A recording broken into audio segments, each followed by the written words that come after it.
có ấm gì đó, hay là lựa tiễn rồi đó, ấm còi hết trơn rồi. Nó có ấm với vàng cam rồi dưới hơi luôn.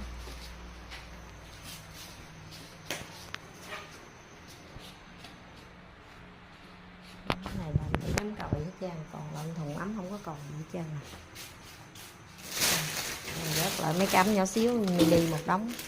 Đây đang với ấm thì không có còi không.